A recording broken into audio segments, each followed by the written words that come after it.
Well, it's really interesting because I would equate it nowadays with tax abatement, okay?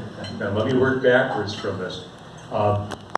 Cleveland, on the east side of the river, was the first section of the Connecticut Western Reserve that became available for settlement when that land was taken, or the Native American claims to it were taken in 1795 or won over. And so when Moses Cleveland came over in 1796, he could only survey that part on the east. They established the capital of the Western Reserve, if you will. Warren would dispute this nowadays. But Cleveland was here. And then in 1805, the lands west of the river became available for settlement and was started. And a little community called, eventually would become the city of Ohio, was there. So if you know where the West Side Market is, there was a market there and whatever else. With the construction and completion of the Ohio and Erie Canal in 1832, this area down in the flats was booming. And some Cleveland entrepreneurs decided the city needed a better bridge, the community needed a better bridge across the river. There's a floating bridge at Main Avenue. So they built a state-of-the-art lift bridge at Columbus.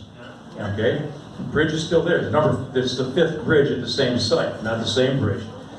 Now, you would think that was, sort of amity between two separate communities. By the way, side story, both cities in 1836 had applied for legal status as cities. They had been villages before, and you go to the state for that.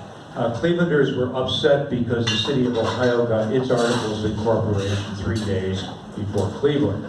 So your east side, west side thing is playing here.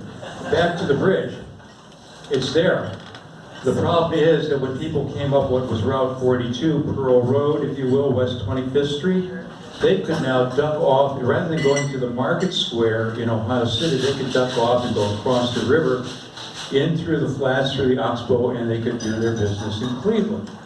Folks in Ohio City were not happy with that. So they decided to take it upon themselves to destroy the bridge.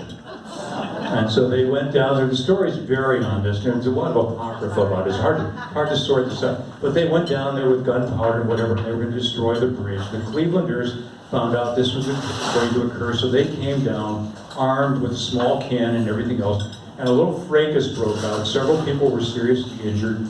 Nobody was killed. The bridge survived.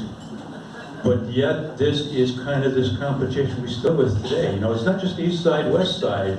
It's regionalism versus suburb. It's everything else that, how do we come together as a community? Cleveland and Ohio City would merge in 1854.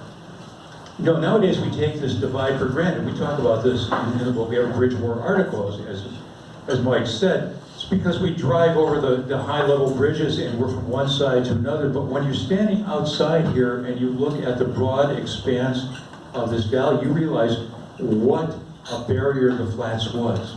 And we did not have a high-level bridge across the Superior Viaduct in the late 1870s, so these were really two separate territories. So yeah, there was a bridge war.